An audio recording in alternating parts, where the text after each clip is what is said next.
The night my daughter-in-law called me a bad grandfather, the cinnamon in my kitchen turned to ash in my mouth. It was Wednesday, October 10th, 2018. Early Asheville dusk pooling blue across the Kenilworth Hills when the oven timer dinged. She didn't even wait for the second beep.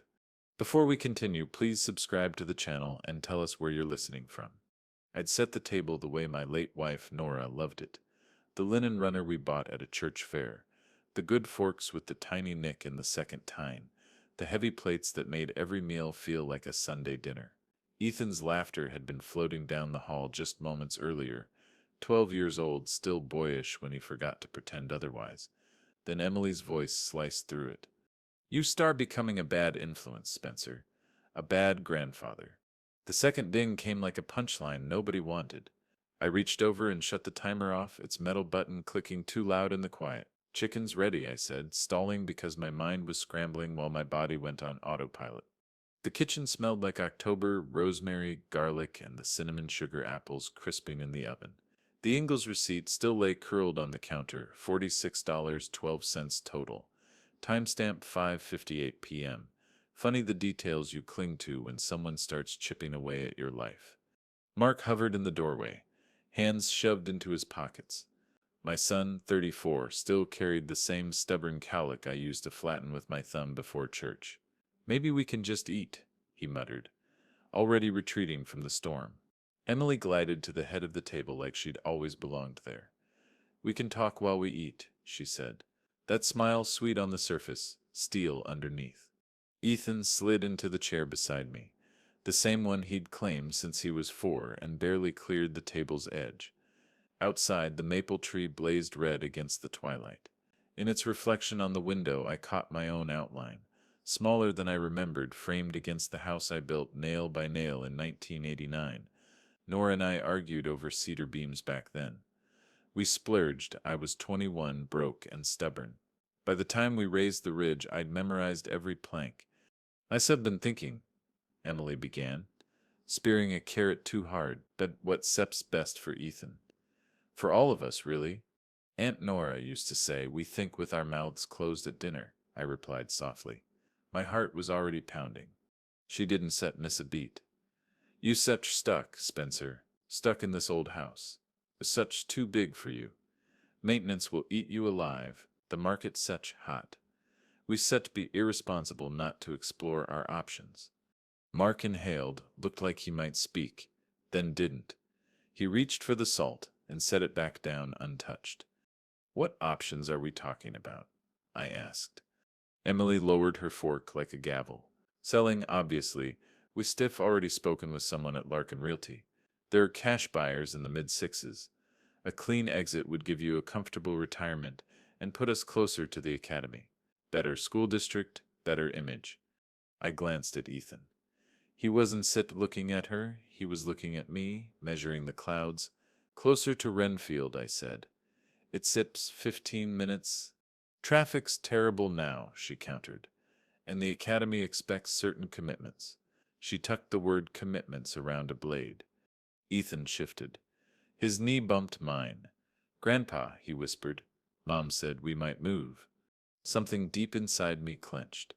The same place that tightened when the oncologist said Nora's name like a warning. I set my fork down deliberately. The light above us hummed. A dog barked somewhere down the block. Ordinary sounds, suddenly sharp. I know you've been generous, Emily continued, sweet curdling to vinegar, but Ethan needs consistency.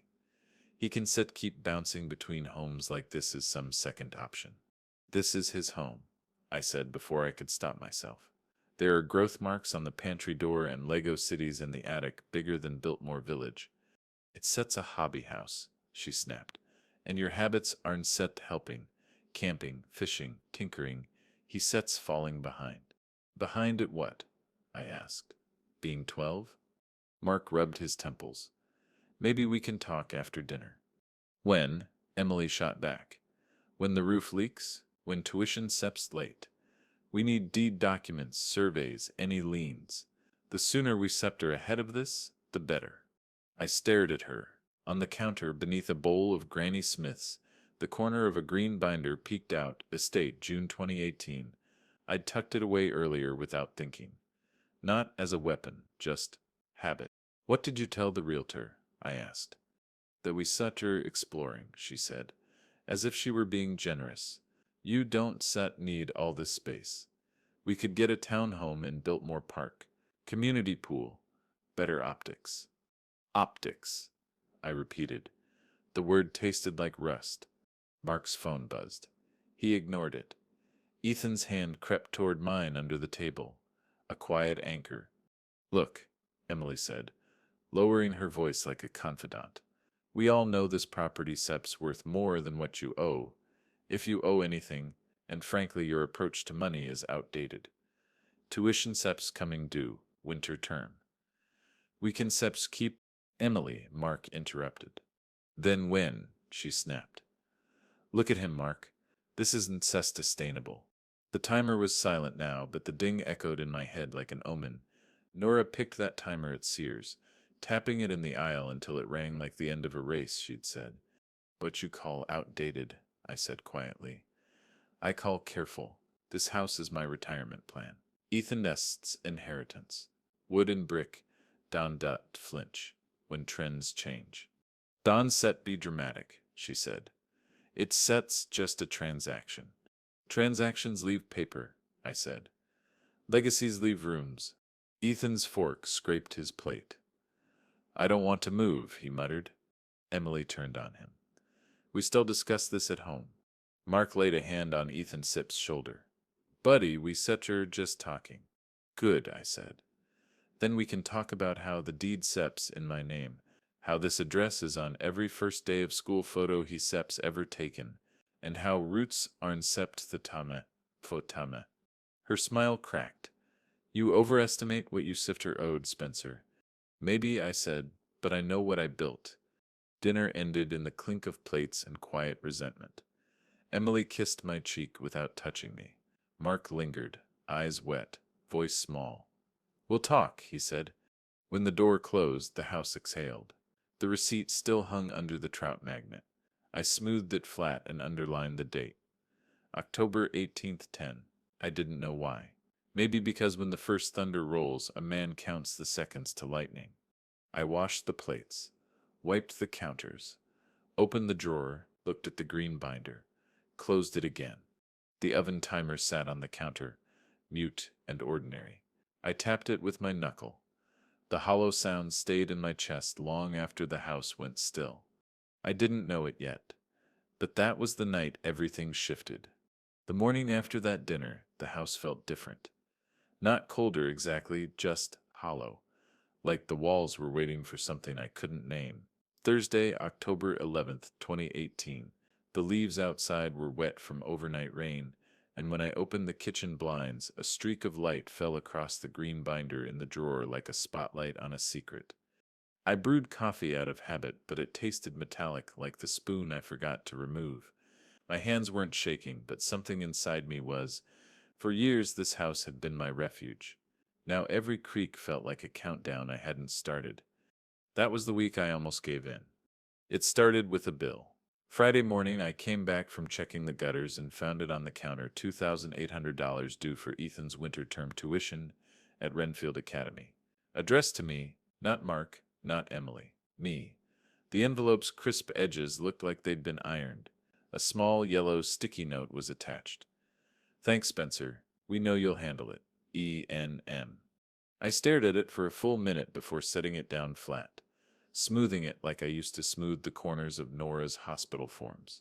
There it was, the quiet assumption that I would keep holding up the world while they rearranged it. The phone rang not long after.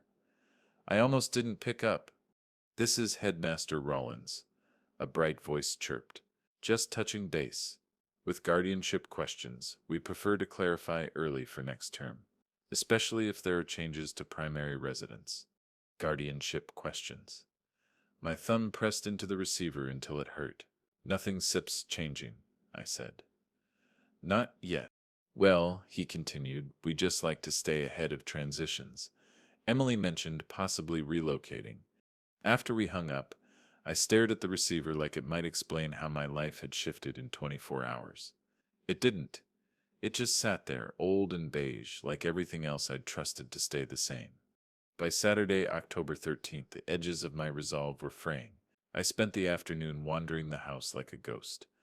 The attic, Nora's sewing room, Ethan's corner under the eaves where we built the Lego city he named Hawkville. I ran my hand along the beams I'd sanded myself in '89. Every mark was a memory, and memories don't pay lawyers. That evening, Ethan came for his weekend stay. He bounded in with his backpack half open, hair damp from soccer. "Grandpa, can we go fishing tomorrow? The weather app says it's sunny." "Sure," I said automatically, grateful for the distraction. Sunday morning, we drove out to Lake Julian. October sunlight glanced off the water in broken shards. Ethan perched at the end of the dock with his legs swinging, his small tackle box beside him. For a moment, everything felt like before. Just us, the lake, the quiet rhythm of the world still making sense. Then he said it. "Mom says the house will be ours soon." I froze mid-cast.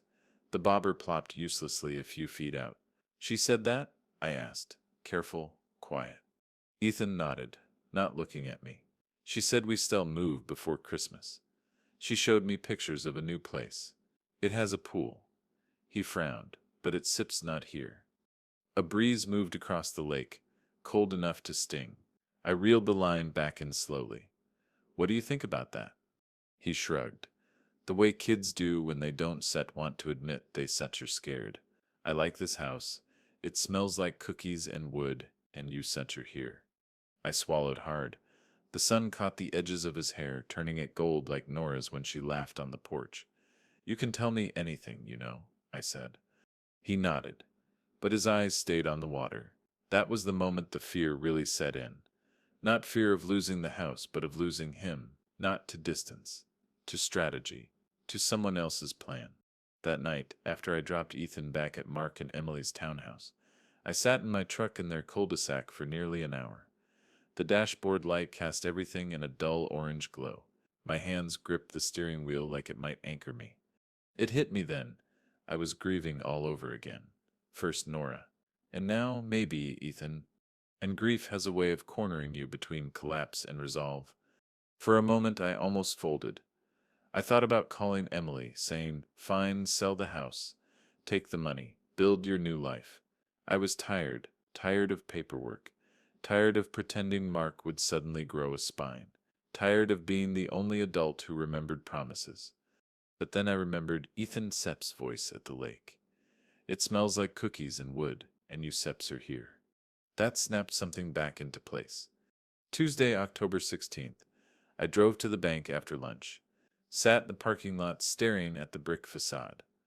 I didn't go in, not yet, but I started listing what I had: the trust, the deed, the appraisals, the receipts.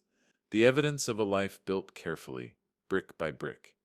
Wednesday, October 17th, Ethan Sepp's birthday. We had planned a small fishing trip again after school. Just him and me. Emily forgot to tell me they had soccer practice. He called from the back seat of their car, whispering so she wouldn't tee here. I said, "Sorry, Grandpa. I wanted to go." "I said, "It's okay, buddy," I said. "We celebrate this weekend." I hung up and stared at the phone in my hand. His voice had that tight sound kids get when they're trying not to cry. I leaned back in the truck seat, eyes closed, and that's when grief shifted gears. It stopped being a weight. It became resolve. Emily wasn't just trying to take my house. She was rewriting my family's story, and she thought I'd be too tired to stop her. She said underestimated me. Saturday, October 20th, 2018. Asheville mornings in October have a way of tricking you. The air starts crisp, hopeful, the kind that makes you think anything can be fixed with black coffee and a clear plan. But that morning, as I pulled the green binder from the kitchen drawer, it didn't feel like hope. It felt like war prep. The binder was heavier than it looked. Trust papers, receipts, appraisal documents. Nora and I had updated the trust in June. 6 months before all this started, Ethan was the beneficiary. I was trustee. The house, every beam and window I built, was folded into those pages like pressed flowers in an old book. I slid the binder into a canvas tote, zipped my jacket, and drove downtown. Janice's office was on the second floor of a red brick building near Pack Square, tucked between a bookstore and a cafe that still smelled like cinnamon rolls at 9 a.m. I had known Janice since Nora's estate filings in 2011. She was steady, gray-streaked hair pulled into a no-nonsense bun, glasses perched on the bridge of her nose like they'd been waiting there for years. She greeted me with a warm but assessing smile. "Spencer, you got that look. People get when trouble starts wearing real shoes. Sit down." I sat. The leather chair creaked under me like it was agreeing. She spread the binder open on her desk. Page after page of my careful handwriting stared back at me. Emily and Mark. I began. They started talking about selling the house. She didn't blink. "Do they have any legal claim?" "They think they do," I said. "Or at least she does. Realtor said's already in the mix." Janice flipped to the trust. "Here, 2018 revocable trust. Your trustee. Ethan's beneficiary. This house can't be sold without your signature. That's your anchor." She tapped the page like a hammer on a nail. "But if she's smart, and she is, she'll shift the battlefield. Guardianship, custody. If they get primary residence of Ethan, they'll argue it's in his best interest to liquidate for schooling or relocation." I let out a slow breath. She sips, already hinting at guardianship angles. "Then we stay ahead," Janice said. "This isn't just about paperwork. It's about patterns, behavior, proof. You need records, dates, witnesses. Anything that shows instability on their side and continuity on yours." That's when I started the log. Every day, starting October 20th. A spiral notebook with a green cover, same color as the binder. I wrote down everything: calls, visits, overheard conversations, tuition payments. I underlined dates. It wasn't paranoia. It was construction. Brick by brick. That afternoon, Mrs. Klein saw me trimming the hedges and came over with her usual tote bag full of gossip and good intentions. 67, sharp as a nail, retired librarian. She'd lived next door since '92. She noticed things. "You look like a man about to dig in," she said. I gave her the short version. Emily, the realtor, the guardianship whispers. Mrs. Kleinsepsa's eyebrows shot up. She always had that look, the kind that measures curtains before the house is even listed. "You let me know if you need a witness. I don't sleep much these days." "Thank you, Mrs. K." That evening, fate handed me the first real piece of evidence. Emily dropped Ethan off after soccer practice. She lingered in the kitchen while Ethan disappeared to his room. She didn't see my phone sitting on the counter recording. I hadn't planned it, not exactly. But when you've built houses for 30 years, you learn to recognize stress cracks before the wall splits. She called her sister on speaker. "No, listen," she hissed, pulling a bottle of sparkling water from the fridge like she owned it. "Once we're in, I'm taking down that awful paneling. And the kitchen, oh my God, it's like a time capsule. We'll do quartz counters, knock out that stupid wall. It'll photograph beautifully for the listing." Her sister Mustries said something cautious, because Emily laughed that clipped laugh. "He sips old Sandra. He won sit fight. He sit roll over like they all do. And if he doesn't sit, Mark will handle it. He always does." I leaned against the hallway arch, just out of sight. My pulse was steady, not from calm, but from clarity. I'd spent my career reading blueprints, tracing every line until the structure made sense. That night, Emily's arrogance became my blueprint. After she left, I checked the recording. Clear audio, every word. I emailed a copy to myself, titled it kitchen_recording_10_20_18.mp3, and stored it on a flash drive. I kept in a locked drawer. Then I wrote a log entry: Emily Kitchen Convo, 7:42 p.m. Discussed renovations, pre-sale, assumed capitulation. Recorded. Sunday morning I drove to Lowe's, not for materials but for the fireproof safe I'd once dismissed as overkill. I bought the medium-sized one, $169, and tucked it under my arm like a soldier carrying his shield. Back home, I slid the trust binder, the tuition bills, and the flash drive inside. I spun the dial until it clicked. It wasn't just paperwork anymore, it was strategy. I'd spent decades building structures to withstand storms. This was no different, just a different kind of weather system. By late afternoon, Mrs. Klein knocked on my door with a plate of ginger cookies. You sept taking this seriously, she said approvingly. Good. People like her count on silence. She underestimates me, I replied. Mrs. Klein grinned. Good. Let her. That night I sat at the kitchen table, the fireproof box beside me like a silent ally. Ethan was upstairs, laughing at something on his tablet. I listened to the sound, steady and real, and wrote another entry in the log. Began structured documentation. Consulted Janice, established witness, secured evidence. The house felt solid again, not because Emily had stopped scheming, but because I'd started building quietly, methodically, just like always. And somewhere deep down, I realized something crucial. She wasn't just underestimating me. She was underestimating the foundation I'd built long before she ever came into our lives. Late October in Asheville carries a quiet kind of gravity. The trees burn gold and crimson, the air smells faintly of wood smoke, and the nights start their slow stretch toward winter. On the morning of October 27th, I sat alone at my old workbench in the garage. Blueprints rolled out before me, not of a house this time, but of a strategy. The appraisal packet sat at my elbow, creased from how many times I'd opened it. $699,842. That's what they said the house was worth now. I remembered when Nora and I scraped together $38,000 for the land in '86. A scrubby half-acre people thought was too far from downtown. Everyone called it a gamble. We called it home. Next to the appraisal lay a copy of my doctor's note dated October 23rd. Patient acted as primary caregiver for spouse. Terminal cancer for 4+ years. No current health restrictions. Stable condition, Janice had suggested it. It proves long-term stability, she said. Judges like that, you do.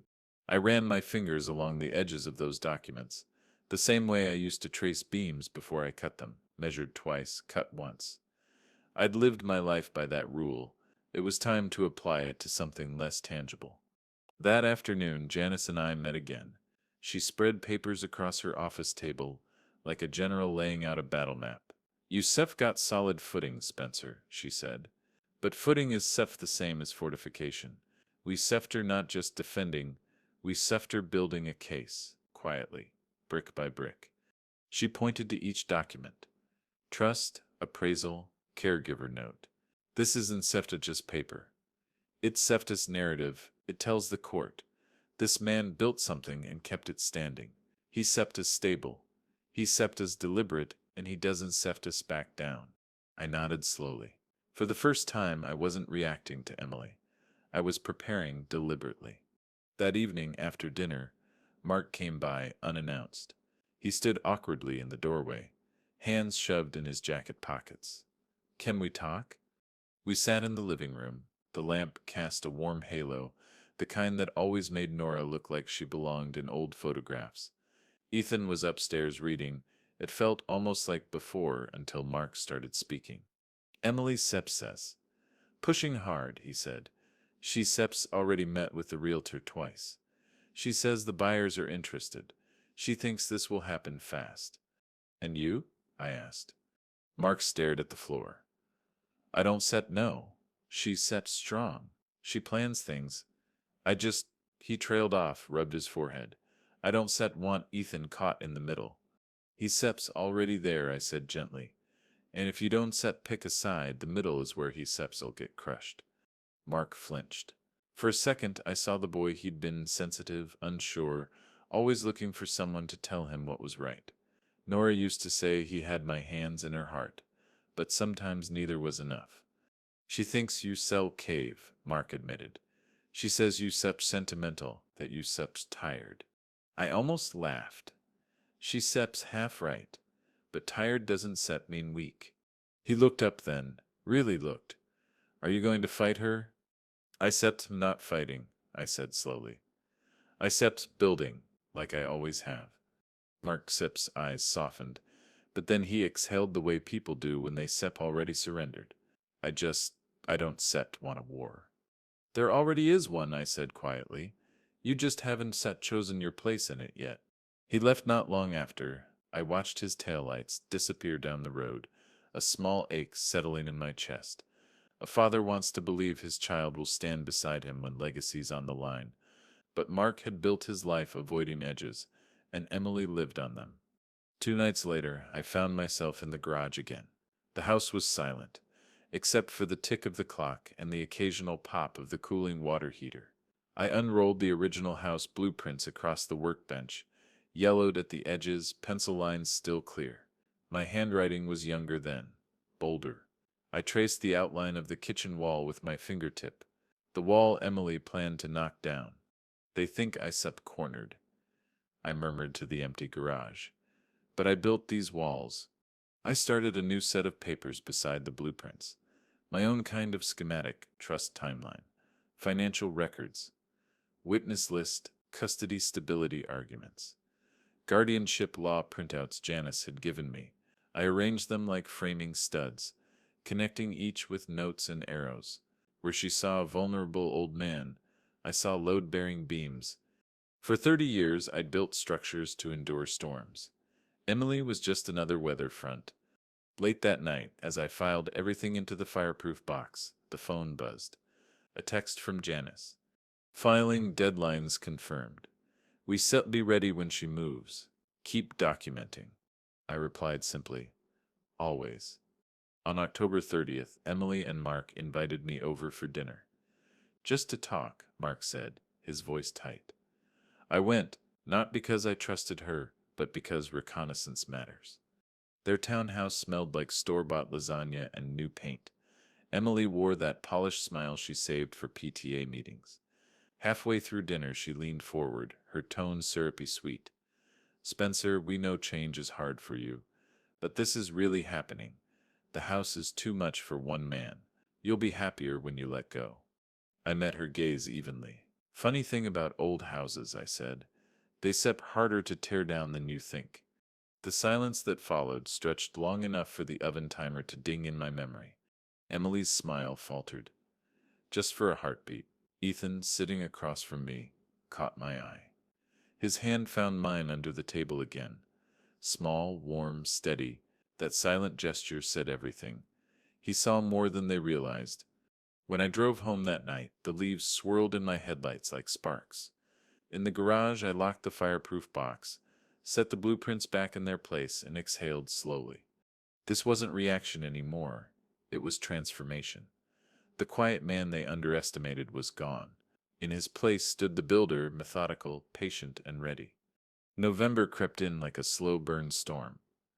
Asheville's trees stood half bare, their leaves pooling in gutters and swirling around the porch steps like restless thoughts. The air turned sharp, and with it, Emily's maneuvers did too. The first blow came on November 3rd, 2018. I drove over to Mark and Emily's townhouse to drop off Ethan's fishing pole he'd left behind. When I tried my spare key at the door, a key I'd used dozens of times for school pickups, emergencies, or forgotten lunches, the lock wouldn't turn. I tried again, nothing.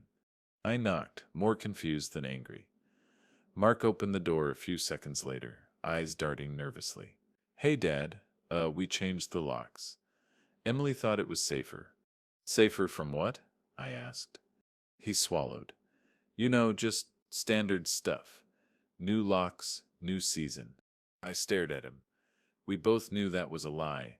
They'd drawn a line, even if he didn't want to admit it. Behind him, Emily appeared, leaning casually against the hallway wall, holding a mug like she'd just staged the scene. Boundaries, Spencer, she said sweetly. It seps healthy.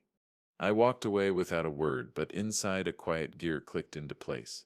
Boundaries worked both ways. The second blow was quieter, but sharper. On November 5th, my private investigator, yes, by then I sept hired one, emailed me his first batch of reports. Janice had recommended him, quiet guy, former county sheriff, knows what to document and how. The PDF file sat heavy in my inbox. pi_report_1105.pdf. Ethan's after-school patterns. Mark's late nights at the office. Emily's spa visits during scheduled homework help hours. Time-stamped photos, receipts. A full log of Mark's car leaving work at 9:47 p.m. 4 nights in a row. It wasn't scandalous. It didn't have to be. Neglect in custody cases is often proven through patterns, not fireworks. On November 10th, the investigator caught Emily picking Ethan up late 3 times in 1 week, leaving him waiting outside Renfield Academy after dark. The security camera timestamps were clear. One image showed Ethan sitting alone on the stone steps at 5:56 p.m., backpack hugged to his chest, shadows stretching long across the parking lot. I printed that photo and slipped it into the green log notebook, underlined the date twice. As Thanksgiving approached, the tension braided itself tighter.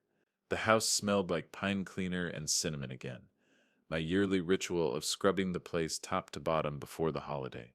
Nora used to insist everything be spotless when family came over. It's not about the turkey, she'd say.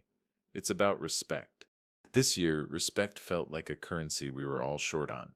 Thanksgiving Day, November 22nd, 2018. The oven timer dinged at 2:14 p.m. The turkey was resting, the apple crisp bubbling.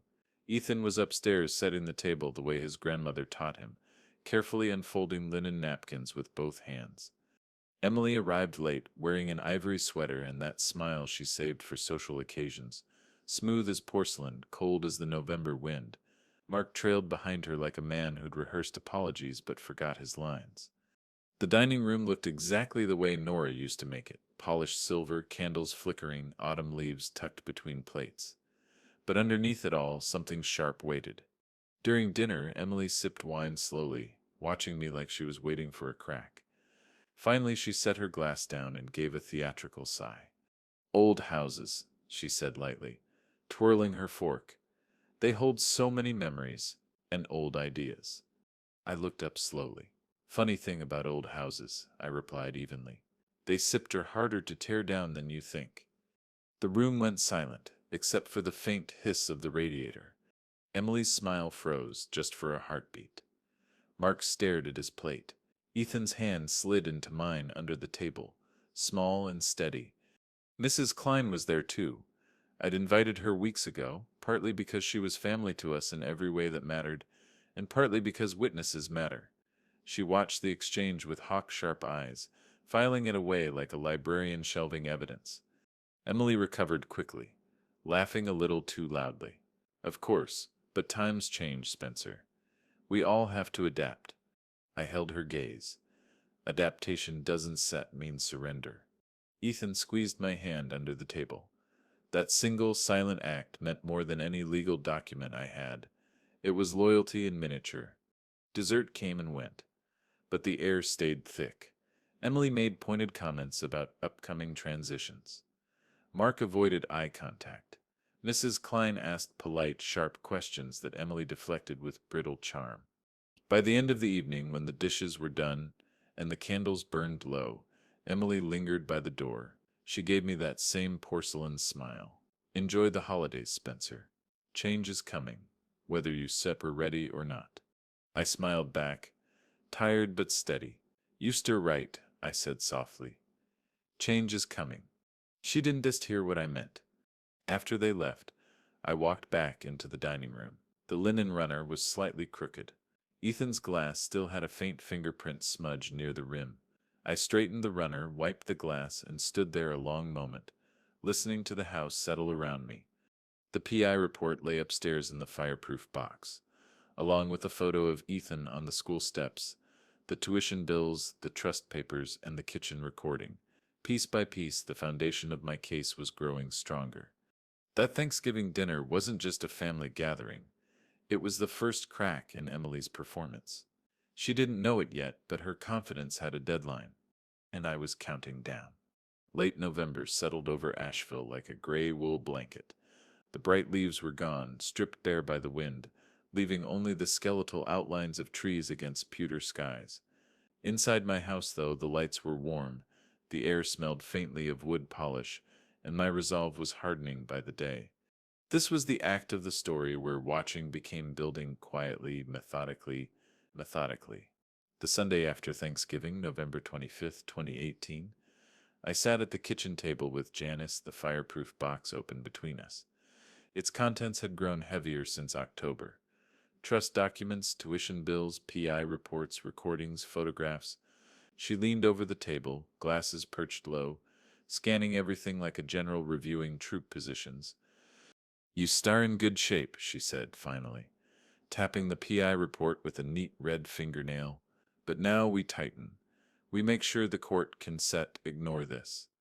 "How?" I asked. She handed me a new checklist.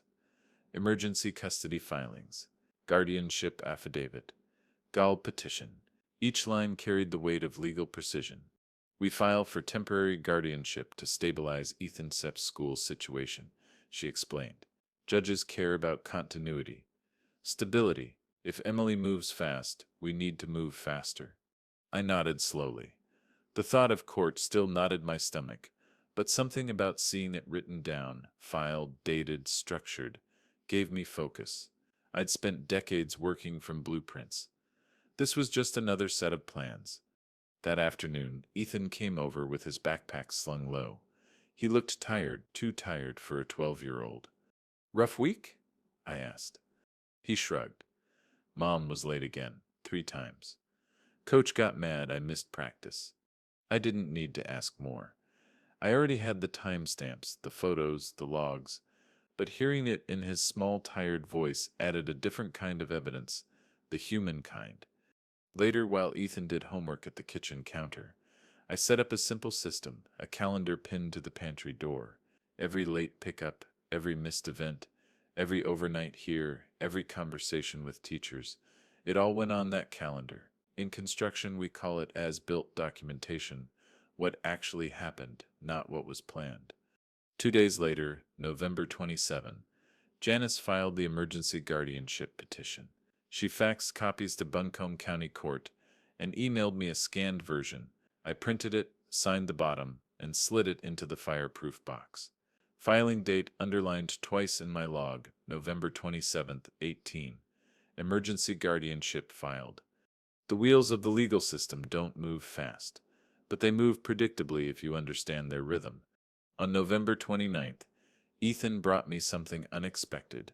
After dinner, he disappeared upstairs for a bit, then came back holding his tablet. "Grandpa," he whispered, looking over his shoulder like a little spy. "I recorded something. Is that bad?" "What did you record?" He hit play. The screen showed their townhouse kitchen. Emily Sipp's voice cut through clearly. "I don't care what Spencer thinks. Once the sale sips through, we still be out of this town before he can blink. Ethan will adjust. Kids always do." My heart clenched, not from surprise, but from the sound of her confidence. She genuinely believed she'd already won. "You were brave to do this," I told him softly. He shrugged, trying to play it off. I don't want to leave. This is home." I transferred the clip to a secure drive, saved it as tablet_clip_1129_EmilyMove.mp4, and logged it carefully. Janice would know exactly how to use it. The next step was a guardian ad litem (JL) appointment. Janice filed the request on November 30th. JLs are court-appointed advocates for the child, she explained. They interview everyone, teachers, neighbors, you, Ethan. They look for who provides real stability. Mrs. Klein was thrilled when I told her. "Oh, I shall have plenty to say," she said with a sharp grin. "I seen that boy Sip's routine for years. She treats him like a schedule inconvenience." The gal interview with me was scheduled for December 5th. I cleaned the house, not out of vanity, but out of truth. This house reflected order, care, history. Ethan's drawings were still taped on the fridge. The pantry calendar was filled with careful notes. The spare bedroom where he stayed looked lived in, not staged. That night, after Ethan went to bed, I sat at the kitchen table with my notebook open. I wasn't scribbling anymore. I was building a timeline, a real one. October 10th. Dinner confrontation. October 20th. Janice meeting. Recording captured. November 3rd. Locks changed. November 5th. Pie report. November 10th. School late pickups. November 22nd. Thanksgiving cracks. November 27th. Guardianship filed. November 29th, tablet clip. November 30th, gal request. Brick by brick, the structure stood taller. On December 1st, Janice called.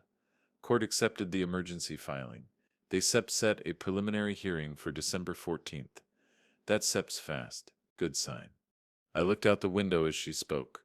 The trees were bare, the sky low, but inside something in me straightened. I had a date now, a real point on the map. After we hung up, I walked to the garage, opened the fireproof box, and laid everything out one more time. Each piece of evidence, each document, each recording, it all told a story. My story. Ethan's story. This wasn't just surveillance anymore. It was strategy. Thoughtful, lawful, unshakable. I traced my finger over the filing date in my logbook. December 14th, I whispered it out loud like a promise. Emily thought she was playing chess against an old man. She didn't realize she'd stepped onto a blueprint I'd been quietly drafting for months. And soon the walls she planned to knock down would close in on her. December 14th, 2018. Buncombe County Courthouse, Asheville. I woke before dawn. The house was completely still, the kind of quiet that used to mean fishing trips with Ethan or early coffee with Nora. But this morning the silence felt heavier, final, like the pause before a nail is struck. I made coffee but didn't drink much. My hands were steady, though. Months of quiet preparation had led to this day. Every receipt, every log entry, every whispered conversation recorded and filed had built to this single point. When I buttoned my jacket, I caught a glimpse of myself in the hallway mirror. I didn't look like a broken man. I looked like a builder, a man who knew the weight of structures and what happened when they were tested. Janice met me on the courthouse steps at 8:10 a.m., bundled in her navy coat, briefcase clutched like a sword. "Ready?" she asked. "As I tell ever be," I said. Emily arrived 20 minutes later, wearing what I could only describe as designer armor, a cream coat, silk scarf, and the kind of high-heeled boots that click like punctuation. Her lawyer, a slick man named Peterson, carried a rolling case stuffed with glossy binders. Mark trailed behind, pale and tight-lipped. The courtroom was smaller than it looks on TV. Wood paneling, pew-style benches, a raised judge's dais. The fluorescent lights gave everything a washed-out honesty. No hiding here. We took our seats at opposite tables. Janice leaned toward me and whispered, "Stay calm. Peterson will try to paint you as nostalgic out of touch. Let the evidence speak, and let Ethan speak." I nodded, my fingers resting on the fireproof box files she'd neatly organized into trial binders. I could smell faint hints of cinnamon on my coat. It must have clung from baking cookies with Ethan 2 nights earlier. Somehow, that steadied me. The bailiff called the session to order at 9 a.m. sharp. Judge Karen Whitmore presided, mid-50s, sharp eyes, reputation for being methodical. She scanned the room like someone who had seen every variety of family implosion and was no longer impressed by theatrics. Peterson went first. He painted Emily and Mark as forward-thinking parents looking to provide stability and opportunity for their son. He called me kind but outdated, someone who means well but is stuck in sentimental attachments to property, rather than focusing on Ethan's evolving needs. Emily nodded along, dabbing at her eyes occasionally with a tissue that looked strategically placed. Then Janice stood. If Peterson was glossy, Janice was surgical, calm, precise. She didn't posture, she built piece by piece. She began with the trust deed. My client Spencer Hill is the trustee of the 2018 Revocable Trust, with Ethan Hill as sole beneficiary. This house cannot be sold without his consent. She held up the notarized document, then handed copies to the judge and opposing counsel. She moved to the appraisal. Current value $699,842. Paid off. Built and maintained solely by Mr. Hill. This is not just property. It is Ethan Sepp's future. Then the pediatrician Sepp's note and caregiver affidavit. Mr. Hill served as primary caregiver for his late wife for 4 years. Stable health, no restrictions. He provides daily structure, stability, and continuity. She laid out witness affidavits, Mrs. Klein's among them, detailing Ethan's routines, Emily's neglect of pickups, and the emotional environment of the house. Mrs. Klein sat in the second row, lips pressed into a thin line of quiet loyalty. Next came the recordings. Janice played a clipped segment from October 20th, Emily bragging to her sister about renovations and her assumption that I'd roll over. The courtroom went dead silent. Even Peterson's face tightened. She followed with the tablet clip, Ethan Sipp's secret recording from November 29th. Emily Sipp's voice rang out. I don't care what Spencer thinks.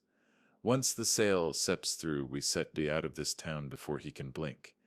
The judge raised her eyebrows. Emily flushed crimson. Finally, Janice introduced the PI reports and the school security photo, Ethan sitting alone on the steps in the dark, waiting to be picked up. The timestamp, 5:56 p.m. November 10th, glowed on the monitor. The image landed like a hammer blow. This is not a case about nostalgia, Janice concluded. It's a case about a boy, Sput's stability, continuity, and best interest. Spencer Hill is as clinging to the past. He's Sepp's protecting Ethan Sepp's future. When she sat down, I heard the faintest tremor in my own breath. Not fear, something closer to release. Peterson tried to regain ground, calling Emily to the stand. She spoke smoothly about new opportunities and modern parenting, but the cracks were showing. Janice Sipp's cross-examination was surgical. She asked simple, undeniable questions. Did you discuss remodeling the house before Mr. Hill agreed to sell? Did you say, quote, Dookie settle rollover like they all do, settle love? Why was Ethan waiting outside alone on November 10th? Emily squirmed. The judge watched, unblinking. Mark took the stand next. His testimony was hesitant, halting. I just want everyone to get along, he said. But when Janice asked if he had ever contributed financially to the house or tuition, his no echoed through the room. Then came Ethan. The bailiff swore him in gently, like you do for someone small but brave. He climbed onto the witness chair, feet not quite touching the floor. Judge Whitmore leaned forward. Ethan, we're going to have a private conversation first, all right? She led him to chambers for a few minutes. We all waited, the silence pressing in like a held breath. When they returned, Ethan looked nervous but determined. Peterson asked a few careful questions about routines in schools. Ethan answered plainly. Then Janice approached, soft-voiced. Ethan, can you tell the court where you feel most at home? He glanced at me, then back at the judge. With Grandpa. He listens to me. Something shifted in that courtroom. You could feel it, like when a structure finally settles onto its foundation. Emily's confident mask cracked, just for a moment, and in that fracture the truth stood clear. The judge asked him one more question. Ethan, if you could choose, where would you like to live most of the time? With Grandpa, he said quietly. That Sips my home. The words hung in the air, simple and unadorned. No theatrics, just truth. After closing arguments, Judge Whitmore didn't issue the ruling immediately. Custody cases rarely end in one session, but her closing remarks were telling. This court is deeply concerned about stability and intent. I've heard enough today to warrant careful deliberation. We will reconvene for formal judgment on January 10th. As we left the courtroom, Emily stormed past us, heels clicking furiously. Mark followed, head down. Ethan ran to me and wrapped his arms around my waist. For the first time in months, I let myself breathe fully. The blueprint was holding, and Ethan, my grandson, my legacy, had chosen to stand inside it with me. December settled in fully after the courtroom day, like the quiet that follows a storm, not calm exactly, but different. The kind of quiet where the air smells like wet pavement and broken branches, and you realize the landscape has shifted while you weren't looking. The night after the hearing, Ethan slept over. We didn't talk about the courthouse. We didn't need to. He spent most of the evening building a Lego tower in the living room, layer by layer, humming under his breath. I sat nearby, just listening to him. The sound of his quiet concentration felt like a heartbeat returning to the house. The next morning, December 15th, 2018, I found him sitting at the kitchen table, feet tucked under the chair, eating cereal and sketching in his notebook. Drawing the tower, he explained, showing me the penciled outline of the Lego creation from the night before. At the top, he'd written in blocky handwriting, "Home." That single word hit me harder than anything Peterson had said in court. Over the following week, the aftershocks began to ripple through our lives. They weren't loud. They were quiet, like cracks spreading in ice. On December 17th, a social services caseworker came by for a home visit. Standard procedure after emergency filings. Janice told me her name was Angela. Mid-40s, composed, carried a leather folder, and a kind but penetrating gaze. "This is just part of the process," she said as she stepped into the living room, scanning everything like a forensic photographer. Her eyes lingered on Ethan's drawings taped to the fridge, the pantry calendar with careful notes, and the old photographs of Nora lining the hallway. Ethan was upstairs, working on a school project. Angela asked thoughtful questions: daily routines, meals, bedtime, homework help, medical checkups. I answered steadily. "Not rehearsed, just real." At the end, she nodded approvingly. "I can see he seems comfortable here," she said softly. "That matters." Her report would feed into the final custody judgment. Another brick in the structure. Meanwhile, on Emily's side, the cracks were widening. Mark called me on December 19th. His voice sounded brittle, like a man trying to hold two collapsing walls apart. "Dad, things are tense here," he admitted. "Social services visited us too. Emily Sepp's furious. She Sepp's saying you ambushed us in court." "I didn't set ambush anyone," I said calmly. "I prepared." He sighed. "I know.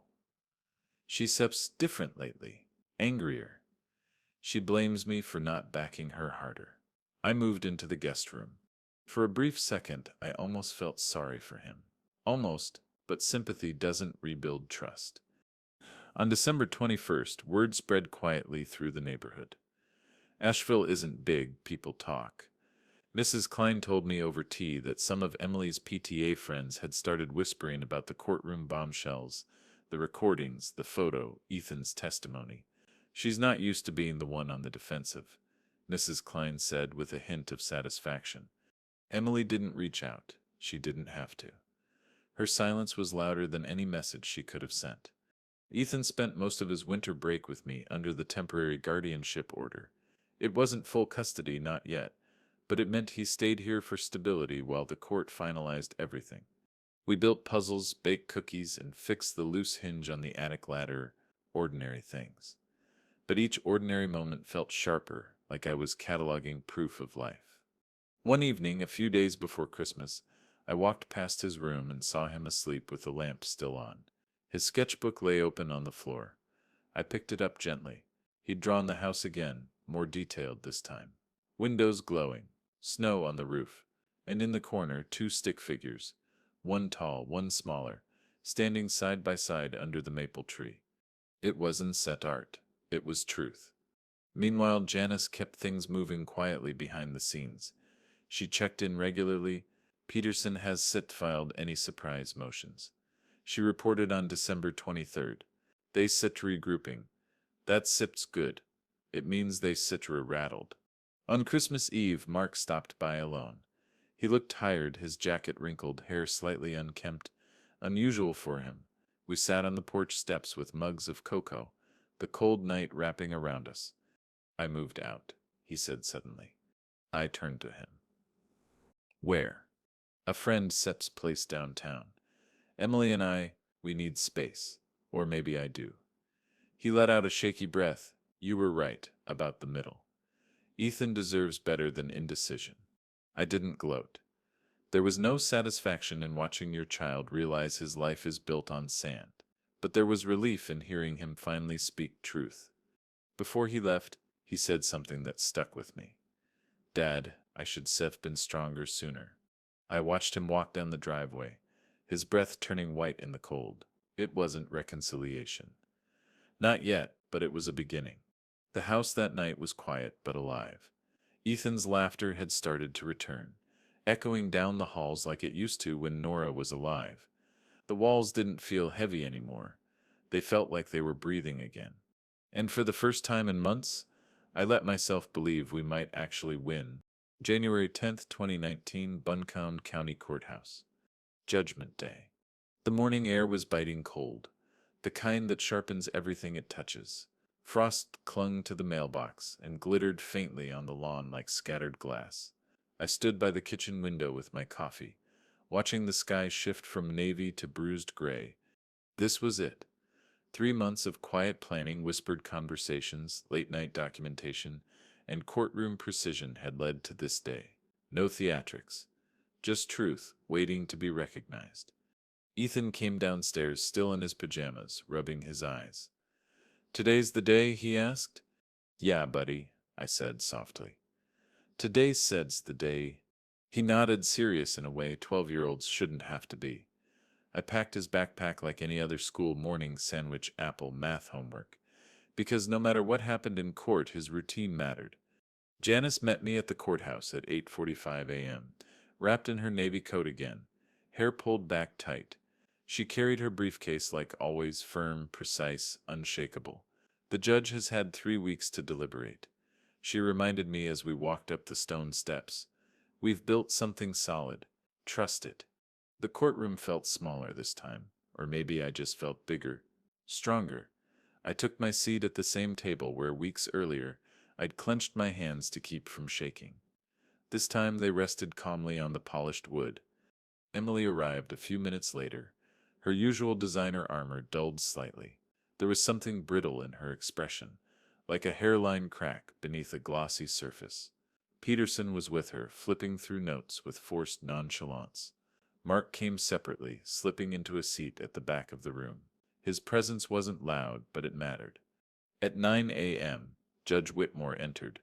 She had the same measured gaze, but this time there was something else beneath it, finality. She shuffled her papers, cleared her throat, and began. "This matter concerns custody and guardianship of Ethan Hill, age 12, she said, her voice echoing through the quiet room. "I have reviewed all filings, testimony, and evidence presented over the past months. Today I will deliver my ruling." My heart didn't race. It simply waited. She started with the legal custody decision. "Joint legal custody is awarded to Mark Hill and Spencer Hill," she said clearly. "Both parties will share decision-making responsibilities regarding Ethan Sepp's education, medical care, and welfare." Emily Sepp's lawyer shifted uncomfortably. Then came physical custody. Judge Whitmore's eyes scanned the room, pausing briefly on Ethan, sitting quietly beside the Gale representative. "Primary physical residence will be with Spencer Hill," she said. "This court finds that Mr. Hill provides the most stable and continuous environment for Ethan's well-being and educational continuity." The words hit me like a soft hammer, firm, final, real. Ethan's home. With me. Emily stiffened. Peterson leaned in to whisper something urgently, but she waved him off, her jaw tightening. The judge continued. "Visitation for Emily Hill will follow a structured schedule, supervised at first, transitioning to unsupervised as deemed appropriate by the court-appointed Gael." Peterson objected lightly, but the judge shut him down with a look that could cut glass. Then she turned to Emily directly. "This court has serious concerns about the credibility of statements made by Miss Hill and about her demonstrated intent regarding the family home and Ethan Sepp's stability. Her petition to assume full custody and sell the family home is denied." Denied. One word. Years of work and love and memory defended by that single clean word. The judge wasn't done. She cited the recordings, the PI reports, the school photo, and Ethan's testimony. She praised the trust structure and the continuity I had maintained. "This ruling reflects not nostalgia," she said, "but evidence of stability and demonstrated care. Mr. Hill has built an environment in which Ethan thrives." Emily's face hardened. I caught a flicker of something in her eyes. Not just anger, but disbelief. She had built her strategy on the assumption that I would fold, that the court would see me as irrelevant. She'd never considered that quiet preparation could be stronger than performance. Mark raised his hand to speak briefly. "I stipulate to the court's decision," he said. "I support joint legal custody and primary residence with my father." His voice shook, but he said it. That mattered. The gavel came down at 9:47 a.m. It was official. As we filed out of the courtroom, Emily moved fast. Heels clicking, lips pressed into a thin line. Peterson followed, avoiding eye contact. Mark lingered in the hallway for a moment, then came over. "You did it," he said softly. "We did what was right," I corrected. He nodded, eyes red. "Thank you for protecting him." Ethan reached for my hand as we walked down the courthouse steps together. The air was cold, but it didn't bite anymore. It felt clean. For the first time in months, I wasn't holding my breath. That night, Ethan helped me hang the last of the winter lights around the porch. When the final strand clicked on, casting the house in warm yellow glow, he whispered, "We stir really staying." "Yeah," I said quietly. Winter in Asheville has a way of softening the edges of things. By late January, the trees stood bare against pale skies, but the air had lost its sharp bite. Inside the house, the warmth had returned, not just from the furnace, but from laughter echoing down the halls again. It had been exactly 10 days since the ruling, and life had started to find its rhythm again. Not a perfect rhythm. Real life never is, but something steady, like the creak of familiar floorboards, or the hum of a well-worn truck engine. Ethan's school routine settled quickly. He came home here every day after class, tossing his backpack onto the same hallway bench he'd used since first grade. I packed his lunches, checked his homework, reminded him to hang up his jacket.